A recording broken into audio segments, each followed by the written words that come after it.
So, cancel culture refers to the practice of withdrawing support or boycotting public figures, organizations, or individuals due to their controversial actions or statements.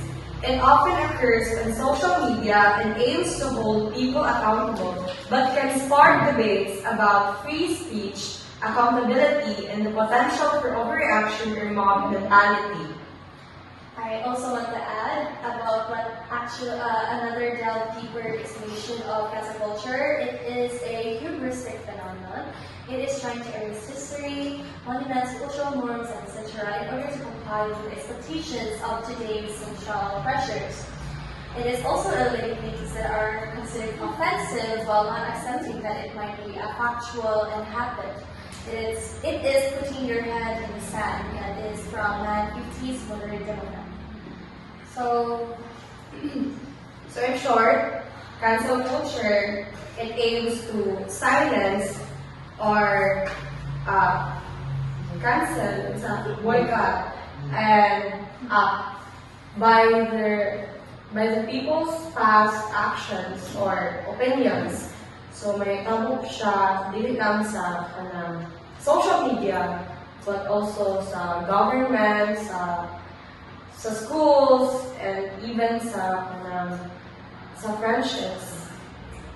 So, on our side, since we actually agree with how beneficial cancel culture is because it serves as a vital tool in modern society, such as holding accountability for actions that are maybe considered as crimes or as offensive to their public image. Let us take K-pop idols as an example. K-pop idols are being cancelled for treatments past or actions from their from out of their image, but I still firmly believe that that type of action, boycotting them in general, could be one solution to either let them realize the attitude or the personality they have once gotten before, and it is also just as right as for many people to know that many could be aware of who that type of person is. Yeah, nothing else, pero katugad yung tao nag-fail sa kanang flatline. So, sa katawag, I think harmful dyan siya. I think understand though what really true like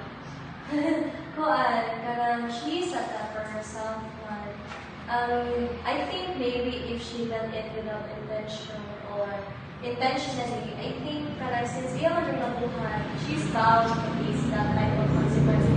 Though it can be affected, it can destroy her mentality, image mo dyan, pero it was her doing and she is just going through a phase na nag-go through pa siya sa consequences as someone who has done something wrong. Because nowadays, as people, as human as we are makasala and we have different consequences in our actions, and sometimes it can be used as a way that people will see us differently from who we actually are.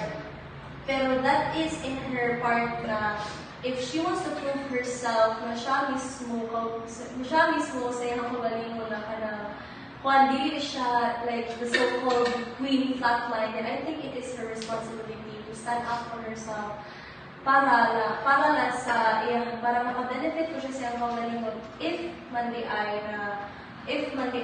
kung ganahan ko siya mag-strive as a nurse. Actually, it was harmful.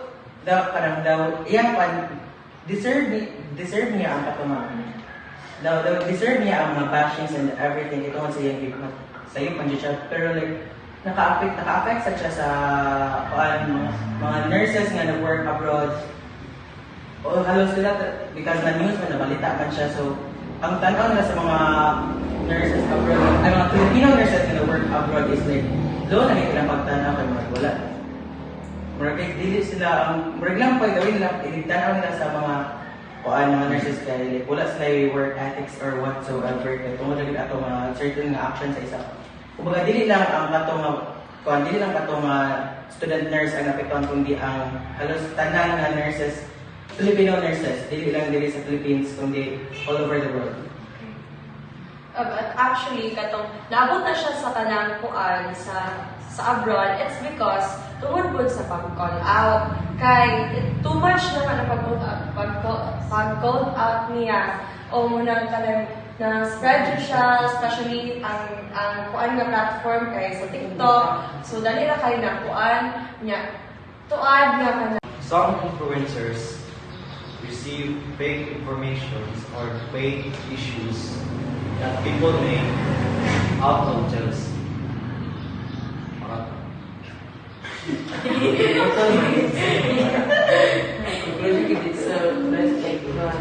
In conclusion, sa affirmative side, cancel culture is a complex issue, but I believe that it can be a beneficial force for society.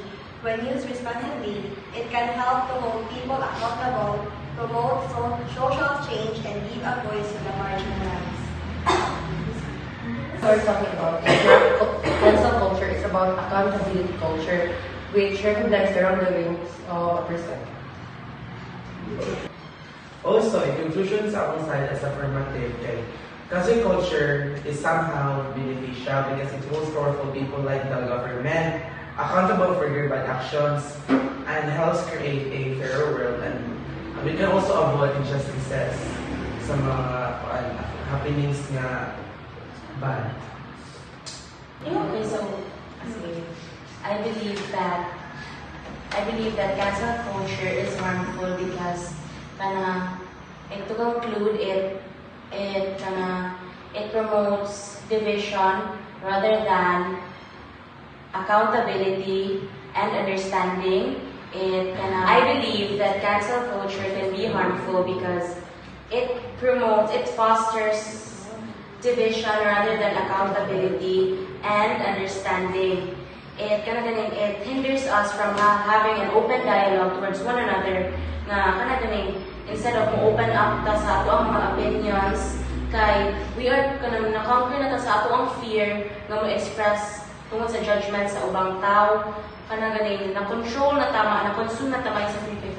Hala, what if i-cancel ko ani? What if di lang ko supportan ani ng tao? Naging anak.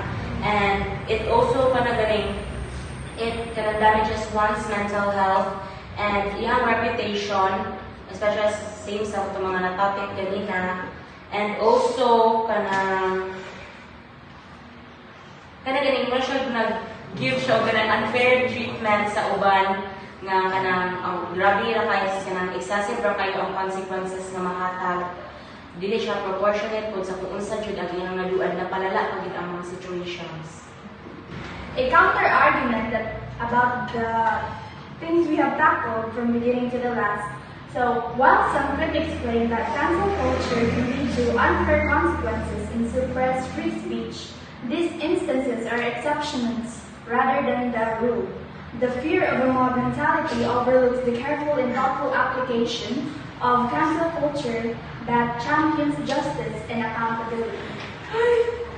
Despite its potential pitfalls, cancel culture remains a powerful tool for societal progress. When applied judiciously, it ensures harmful behaviors are addressed and that the voices of the marginalized are heard, fostering a culture of respect and ethical responsibility. Moving into our negative side in harmful is it is damage to individuals' mental health and reputations, coupled with the chilling effect on open dialogue, makes cancel culture a harmful societal. So, di daw ta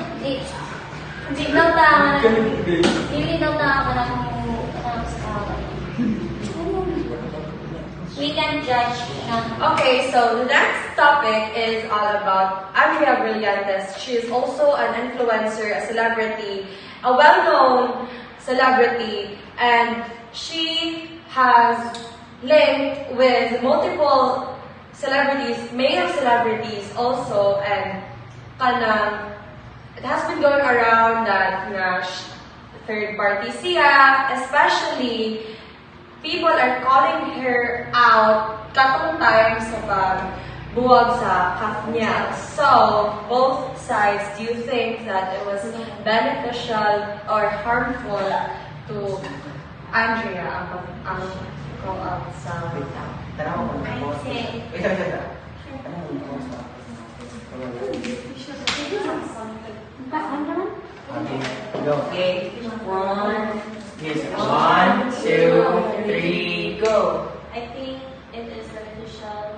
Katulad si Andrea Loyantes, no? yeah. I think it was beneficial for her to receive that kind of, to receive that counter, cancel culture. Kasi, from,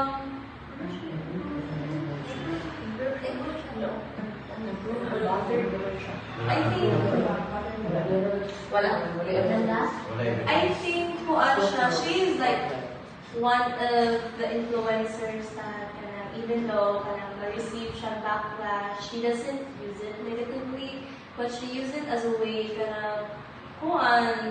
maybe to improve or hindi niya i-bother na mainana. I think that due to that backlash, she or hate na natin or mga cancel culture type of people, I think she has not only gained a lot of people, whether despise her or support her, she is also gaining money through it. And I think in my perspective lang, through many influencers nowadays, they stay unbothered towards the backlash or mga haters nila because in the world of celebrities, haters are among the most massive type of platforms when you are famous na ba, diba?